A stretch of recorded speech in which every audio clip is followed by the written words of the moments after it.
Cout அப்படின்ற கண்டிஷன்னால நீங்கள் suffer ஆகிட்ருக்கீங்களா? அதாவது கால் பாதத்தில் பெருவிரல் இருக்குது இல்லைங்களா, அந்த பெருவிரல் உள்நோக்கி நகர்றது, நல்ல நார்மலாக இருக்கிற லொக்கேஷன்லேருந்து உள்நோக்கி நகர்ந்துட்டுருக்கா? அப்போ இந்த பதிவை முழுசாக பாருங்கள்.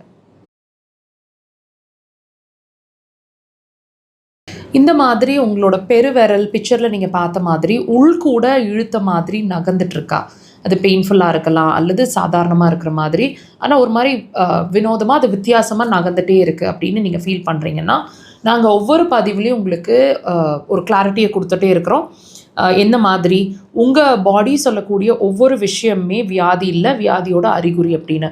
அந்த வகையில் இந்த பெருவிரல் வந்து உங்களோட அந்த லொக்கேஷன்லேருந்து உள்கூட இழுக்கிற மாதிரி, உங்களோட அந்த பக்கத்து விரலுக்கு சேர்ந்தாப்பில் இருக்கிற மாதிரி இருந்துச்சுன்னா, இப்போ நான் சொல்லக்கூடிய சிம்டம்ஸ் எல்லாம் உங்களுக்கு இருக்கும்.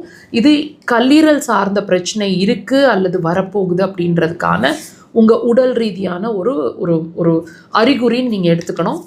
அப்போ நான் சொல்கிற சிம்டம்ஸ் எல்லாம் வாட்ச் பண்ணுங்கள். கண்டிப்பாக உங்களுக்கு தூக்கம் சரியில்லாமல் இருக்கும்.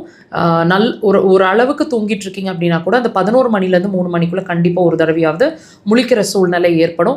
அல்லது ரெஸ்ட் ரூமுக்கு 2-3 தடவை போகிறேன், சுத்தமாக தூக்கமே வர மாட்டேங்குது, டைஜஷன் சரியில்லை, எது கழிக்குது, நெஞ்சு கறிக்கிறது, புளிச்ச ஏப்பம் மாதிரி இருக்கிறது, தொண்டையில் ஆசிட் ரிஃப்ளெக்ஸ் மாதிரி புண்கள் இருந்துகிட்டே இருக்கிற மாதிரி இருக்கிறது, எது சாப்பிட்டாலும் எரியுதுன்னு ஃபீல் பண்ணுறது, கண்கள் சார்ந்த பிரச்சனை, கண் எரிச்சல், கண் பிளர் ஆகுது, இப்போ தான் விஷன் செக் பண்ணேன், மறுபடியும் விஷன் செக் பண்ணணுமோன்னு ஒரு ஃபீல் இருக்குது, கண்கள் செவந்துக்கிட்டே இருக்கிறவங்க, எப்போவுமே கண் செவப்பாகவே தான் இருக்குது, கண்ணுக்கு அடியில் ஒரு பஃபினஸ் இருக்கிற மாதிரி இருக்கிறது, அது மட்டும் இல்லைங்க, இடுப்பு கீழே தெம்பில்லை, சியாட்டிகா பெயின்னு சொல்லக்கூடிய தொடையிலேருந்து கீழே வரைக்கும் ஒரு இழுத்து பிடிக்கிற மாதிரி ஒரு நிலை, முடி வந்து வேரோடு கொட்டாமல் வெட்டுப்பட்டு விழுகிற மாதிரி, பாதி பாதியாக கட்டாய் விழுகிற மாதிரி இருக்கிறது, இது மட்டும் இல்லைங்க, புளிப்பு சுவை ரொம்ப விரும்புகிற மாதிரி இருக்கிறது, சாப்பிட்டா ஒத்துக்க மாட்டேங்குதுங்கிறத தாண்டி புளிப்பு ரொம்ப விருப்பப்படுவீங்க. ஃபஸ்ட்டு டேஸ்ட் பிடிச்ச டேஸ்ட்டுன்னு சொன்னால் கிரேவிங்ஸ்னால் புளிப்பு தான் பிடிக்கும். அதை தாண்டி தலைவலி வரும், தலை பாரம் ஆகிடும், தலை குளிச்சா தலை பாரம் ஆகிடும், டென்ஷன் ஆனால் தலை பாரம் ஆகிடும், சின்ன சின்ன விஷயத்துக்கு கூட நிறைய டென்ஷன் ஆகிட்ருப்பீங்க, ஃபேட்டி லிவரோ பித்தப்பையில் கற்களோ இருக்கிறதுக்கான வாய்ப்புகள் அதிகம். இது எல்லாம் தயவு செய்து வாட்ச் பண்ணுங்கள். ஒன்றோட ஒன்று சம்மந்தம் இல்லாமல் நம்ம உடம்பு நமக்கு எதுவும் சொல்லாதுங்க. நம்ம பாடி ஒவ்வொரு விஷயத்தையும் நமக்கு உணர்த்தணுன்றதுக்காக தான் அதோட லாங்குவேஜில் அது நமக்கு சொல்லிகிட்ருக்கு.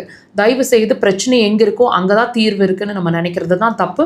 ட்ரீட்மெண்ட்டை ப்ராப்பராக எடுங்க. டயக்னோசிஸ் ப்ராப்பராக கண்டுபிடிச்சோம் அப்படின்னு சொன்னால், இந்த பிரச்சனைக்கு ரூட் காஸ் எங்கேங்கிறத ப்ராப்பராக கண்டுபிடிச்சோம்னு சொன்னால் தீர்வு ஈஸியாக இருக்கும்.